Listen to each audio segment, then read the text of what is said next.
Welcome back everyone to the channel. I just want to say I appreciate you guys being here for just a couple of minutes of your day. I appreciate you guys. Now this is a book review of Lord of Chaos.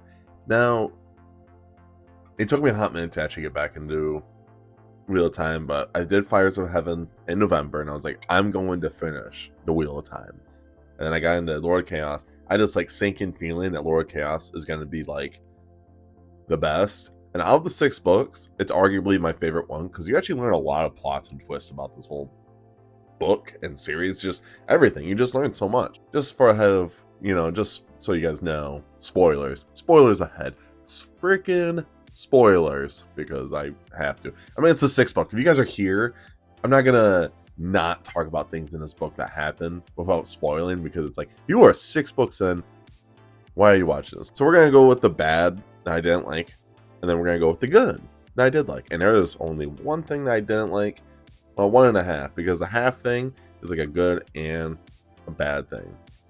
Anyways, we're going to go with the bad. First thing we're going to talk about is Elena. Now, Elena is the only problem with this book. Because she is like obsessed with Fran to the point where she's like, I have to bond with him. I have to. No other option. She's to the point where she wants to switch. She wants to become a green object because she already has a warden. Because she wants to bond with Rand so bad. And I'm like, this is so terrifying for Rand. This woman is literally obsessed with this man. But then, later on, she has a chance to go back to see Rand. You know what she does? She's like, I'm going to go look for a freaking bowl with Naive because of the weather. I'm like, bruh, are you serious? You're just telling me how psycho you are. And now you're like, you know what? Screw Rand. I'm getting a bowl. And it's just like, I don't know. It just really bothers me because it's like how he wrote her for so long is she's just like legit obsessed with Rand. Now she's like, yeah, I want a bowl instead. I'm like, I don't know. It just drove me nuts. So that's like the biggest gripe about this book. And the second gripe is mixed with a good gripe. If that makes sense. Perrin returns. You get to read him in the prologue, and I was so hyped. And then you don't actually see Perrin for the rest of the book until like the end. So I'm like, what the hell? What the actual hell? Like, it made me so mad. I was like, oh yeah. And then I got teased because I expected to see Perrin. But instead, Fires of Heaven, we're at a freaking circus for half the book because nothing happens at the circus until the very end. And I'm like, we could have used at least one of those chapters for Perrin, or at least half of those. And that's just what I was thinking. I'm like, this is such a waste of time. So yeah, that was like, that's like my dislikes. But like I said, Perrin returns, so that's definitely a positive thing. Now we're gonna really get into the likes. One of the likes I really enjoyed about it was the madness. You finally get the tip of the iceberg of the madness, and Luce Theron is like talking in Rand's head, and it's really good. There's so many times where Luce Theron's like trying to control Rand, and Rand's like, stop it, get out of my head. And it's so well done, and I just really enjoyed it. I'm excited to see how much more it progresses. But we're going into the slog next, and I don't know how I feel about it. Maybe Luce Theron's written really well in that, so it's gonna be good. But maybe I don't know. I guess we're going into the slog, not knowing it. One thing that really threw me off, and I didn't know you can do this, is Rand ended up getting bonded with Elena, not Elena, but Elena. And I didn't know that men who can channel could actually become wardens, which I thought was really interesting ploy. And then I was like, wait a minute, all these men, by the way, Rand also trains other men to be able to channel. And that was just mind-blowing in of itself. And I thought, I'm like, so if Rand's training these men to channel, couldn't the Aes Sedai just make them wardens? And then like they're just like a power couple essentially, and they can just stop things. But the problem is that most of the Aes Sedai are just stuck up and they just don't want to work and cooperate with anyone. I know the men are kind of psychos when they are able to channel, but if you know the Dark One's coming, like you know the last battle is coming and that the end is near, why would you want to just like act like you are just better? You are clearly not better. Robert Jordan has stated like in these books that the men are just more powerful with their power than women are. But there's a backlash with it because men are just absolute psychos when they do get the one power. So like he wrote it in such a good way, so it's like it counteracts. But like I just don't understand why like, I don't know. I just don't like how he writes the Aes Sedai. Well, not all of them. I mean, I'm sure not all of them are the same, but it feels like they all are the same. They're just all arrogant and they think they're better than you. And I like that in this book that Rand actually stands up for himself and talks down to the Aes Sedai, because Rand gets captured at the end of the book by 9 Aes Sedai, and when he breaks out, he just starts killing fools, and it's just so, it feels so good. So good. It's like a sigh of relief. Like, you actually get to see the main character stand up towards these characters through the first 5 books that just bully everybody.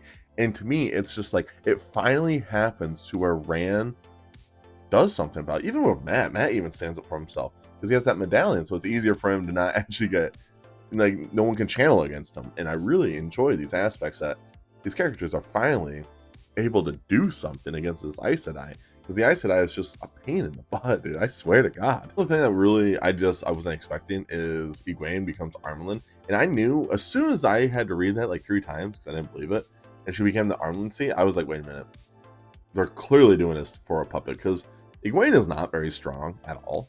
She's still, I think, a novice or accepted. Correct me if I'm wrong. She's one of those. I know she's one of those. But it kind of blew my mind. I didn't expect it. But the more I thought about it, I'm like, yeah, she clearly is a puppet. And she herself was like, yeah, they're going to be bullying me to do whatever. Like, I'm the face of whatever. And then she gets Swanna. I think it's Swan. Or Swan Sanche. I think that's what it is. I think that's her name. But she asks her for help to, like, how do you control these women for, like, not bullying me? And I thought that was a really interesting thing to do. And another thing that really threw me off is Nynaeve is actually able to heal, and not just like regular heals like some, like the Aes Sedai I thought could do, because like I remember Moraine was healing people, but she is able to heal even after someone like loses their 1 power. Like, after, so she healed Logain to the point where Logain was able to use his power again, and I was like, that's kind of tough. And now Logain was like telling Egwene, he was like, yeah, if I get out of here, I'm going to the Dragon Reborn. I'm going with Rand, and we're going to kill all you fools. And I was like, I kind of respect it. Yeah, I do. I kind of do, because it's like, the Aes Sedai deserve a lot of bad things. Anything that bad happens to them, they just deserve it. It might be a hot take. I don't even think it is, because I see so many people talk about the same stuff. Because the Aes Sedai are just, I don't know. I feel like this whole video is just me talking about the Aes Sedai and how much I just enjoy that.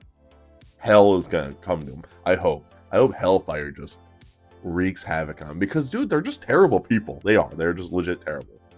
But anyways, though, it was kind of cool hearing that. And then obviously Egwene lets Logain leave, so I'm like, I can't wait to have Logain meet Rand. I'm very excited for that, because I'm sure Logain is going to help Rand with the 1 power more, and that's just going to make Rand more powerful, and I can't wait to see it. Now, the last thing is, now, mind you guys, I'm really bad with names, but Rand has counselors visit him. They're all talking about who's going to become the new queen, and Rand clearly wants Elena to do it, and he says when she returns, she's going to, because she's a rightful heir.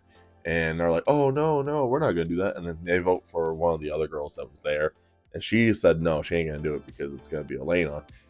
And then after, Rand talks to her, and they actually talk about his parents, and they might not be his actual parents that he thought they were. It might be like he might be related to Elena, sort of. And I'm like, dang, this is some Game of Thrones stuff right here.